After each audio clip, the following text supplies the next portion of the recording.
Alright guys, TacticalRab back again today. Hope you're all doing well and enjoying your day so far as OpTic FormaL matches up against the OpTic Halo team in an online tournament last night. He also gives his impression of Crimsix and Hydra following the 1v4 that Illy had the other day and the excuses that Crim seems to be making. Very much intrigued to your thoughts in the comment section below. If you enjoyed the video, hitting the like button is the best thing you can do to help this channel reach new people. Please consider subscribing as well if you have not yet already. This of course was from yesterday, Bruce, Dashy, giving some good gas to FormaL after this nice play in this tournament, but it was interesting how this went down. Did want to touch on this as well because tomorrow there's this $150,000 tournament going on for Vanguard and a Hitch is producing it. 8 captains, 4 rounds of drafts, 150k, remarkable. These are the captains, so generally some content creator type stuff here on the left hand side. You've got a nature in here as well, which is kind of entertaining to see. But yeah, these are the captains, and then they pick through I guess 4 rounds of players or whatever, whoever gets picked up here. Kind of interesting. Is this like a 5v5 type situation or what's going on exactly? Because I guess there's 4 rounds, or maybe these are just the captains, they're not playing, I don't really know. But anyway, there's 4 rounds of players, and we can see round 1, I think there was a funny reply, I'm not exactly sure who it was from, but he was like, yeah, there's some sort of imposter in round 1 here, referring to methods. It might have been teacher actually, but yeah, round 1's pretty stacked. These are all the players that are going to be playing here, and there's a lot of money on the line, including of course, FormaL, Ductons, Martin.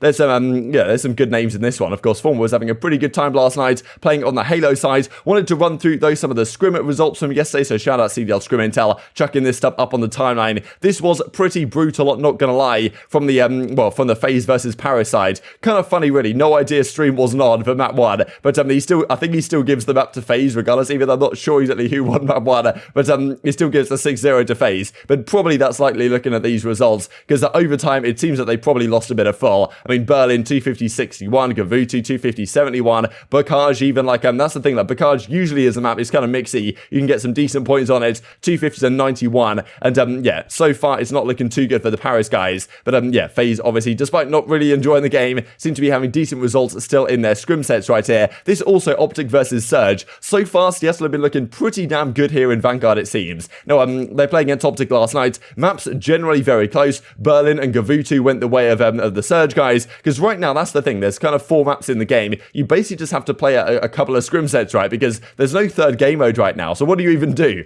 Are you just going to play 4 maps and get off? You have to probably replay some of them. They decide to replay the entire series, and in the end, very close maps to be honest. So Surge, honestly, so far looking pretty good. They also played another scrim, the OpTic guys, up against Team Canada, that being Parasite, Royalty, Exotic, and DiamondCon, and I'm pretty sure they won this one 4-0 on the maps, as you might well expect. So that's kind of the situation as it went down there on the scrim side of things, and of course, the OpTic guys certainly getting their scrims in, and then they went over generally to watch what was going on in the Halo side of things, and it was very entertaining at that. This also from the Mutineers, there was certainly some detective work going on right here. Hardpoint on Bocage, as you can see by the kind of data view or whatever at the end of the game right here. Awakening went 49 in 26. That's pretty disgusting, frankly, dropping almost 50 raw kills. It is exciting, right? Some pro players definitely, and understandably so, want to get rid of Bocage in the game, which I do kind of understand. It's maybe not the greatest hardpoint map in the world, but to be fair, right now there doesn't seem to be any great replacements coming through, and they kind of still need a 5th map, to be honest, in hardpoint, because you need 5 maps really in hardpoint to play it to get the vetoes making sense. So it's kind of a strange one, frankly, and also we don't really know what's going on with the 3rd game mode. We'll be playing 3 hardpoints this year and 2 search and destroys. That is not out of the realms of possibility right now, I would imagine. If the pros had to vote on it, that's maybe what they would decide to do instead of playing domination or something. So anyway, maybe Bocage will stay as a map in the game, and if it does, we are going to get some serious high kill games this year, because there's been a number of times I've seen 50 plus eliminations, even 60 odd eliminations in this stuff, but of course when you're looking at pure KD, then things are a bit different, and Awakening here almost has 50 in this scrim. Now who they're playing against, that's a question mark.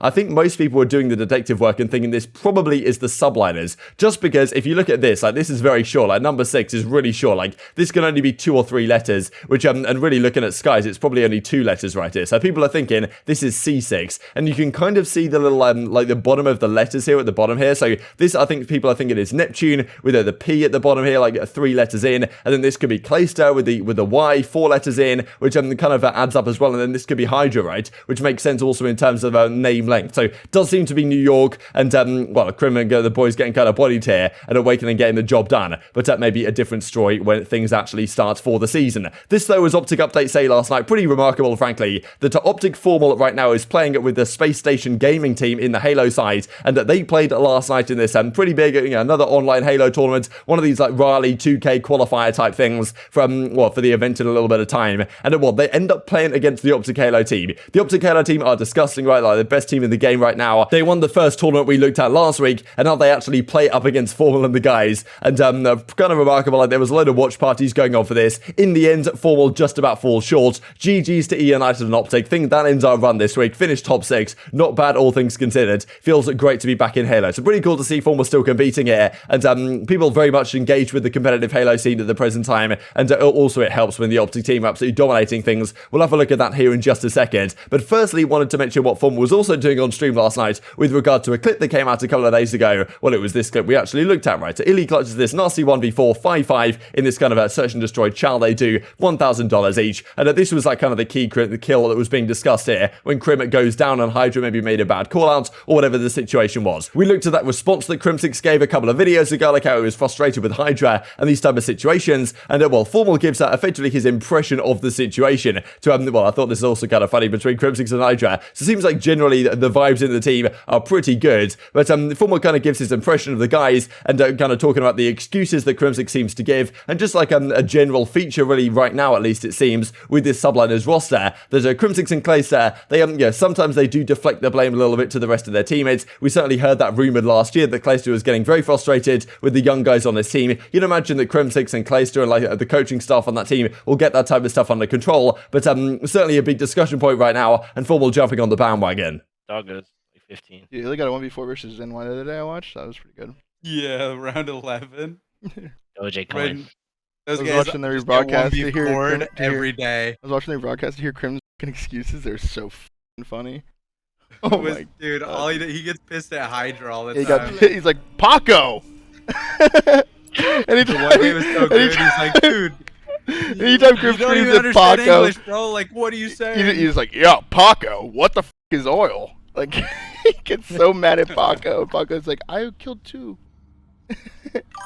That's so good. So I thought the impression was kind of funny, to be honest. It pretty much on the money at the end of the day. And yeah, definitely a big talking point, frankly. Like, I know Hydra's, obviously a very talented player indeed. And maybe he did make a mistake in that situation. And, you definitely have to take some accountability to some degree. And we talked to Guerrillas, actually, their coach, right? Their, I guess, performance coach is the name of it, his technical role, on the Breaking Point podcast a little bit ago. And he talked about a number of the things that he was discussing was that he's going to help these guys in Crimsix and Clayster, and these guys, like, take accountability, right, for some of the stuff going on. He's going to make sure they do take accountability and make sure that no mistakes are being made and no blame is being passed off in that sense, which might be a key feature here, because maybe that was happening last year on the Dallas Empire with Crimsix, and of course potentially on the subliners with Clayster as well. So maybe that's something they need to look at, and FormaL seems to have a decent idea that may indeed be going on. Some issues that are potentially present on that front. Now this also, of course, just to finish things off, OpTic Gaming go back to back. They win at the HCS Open 2 champs, and they do it again, right, because last week they won it against Cloud9 also. Cloud9, I believe, is basically Shotzi's old Halo team, the Spice Squad, that won the 2018 World Championship. But of course, Shotzi's no longer there. He's now in Call of Duty. But I do wonder if he's looking at this, because he's been playing a fair bit of it lately. We even saw him say that, like, he's pretty much not going to, like, grind Call of Duty properly until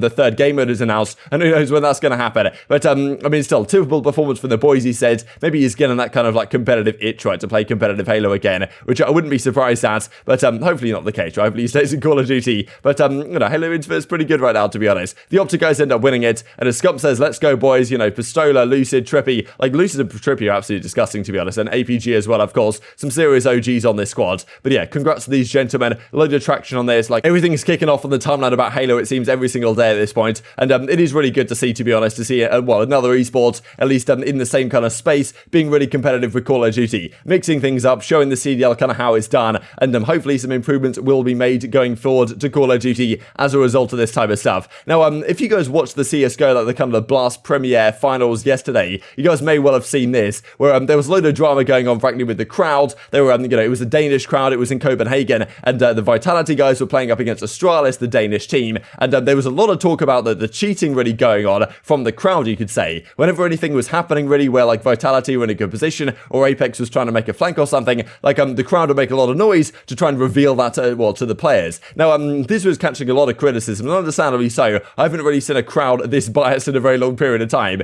But at the same time, in Call of Duty, like with the prevalence, I suppose, of the OpTic fans at events, this has been an issue that has been discussed before. It's kind of an element of LAN. As Octane says, FaZe would have this guy shaken before map 2, had to play Mental Warfare because I couldn't shoot straight, says FaZe in the replies. But this is Simp says, thank God this guy doesn't compete in Call of Duty. He would lose it, talking about Apex, of course, in this clip, when he's kind of, talking trash about the crowd or whatever after they won this particular run and won the series as well, which was pretty satisfying, frankly. But Zero says he would not survive a side station versus OpTic. That's the thing. If you're on a side station against OpTic, all the OpTic guys are there. Like, if you're trying to make a flank or something, they are letting these guys know, right? That's just how things go. The Bravo station would have him. I was always watching my back after leaving that. You beat them on the side station, you had a bounty on your head, right? If you actually took them down there, like how people were chasing you around the venue. I remember when I lost them in Anaheim, I felt like a fish in a tank of sharks walking off. I thought this was hilarious from Clayster as well. Dudes were following me to the bathroom after map 2 of that match, screaming at me the whole way. I was taking a piss at the urinal with a dozen OpTic fans around me, talking trash in the bathroom. Like, this is just vintage stuff, to be honest. Obviously a hilarious story, but it does kind of make me miss those kind of LAN atmospheres, to be honest, when this type of stuff did used to go on, and hopefully will be going on again this season as well. But, just the passion is honestly unmatched from some of these guys. And well, just given we're talking about Halo and kind of jetpacks and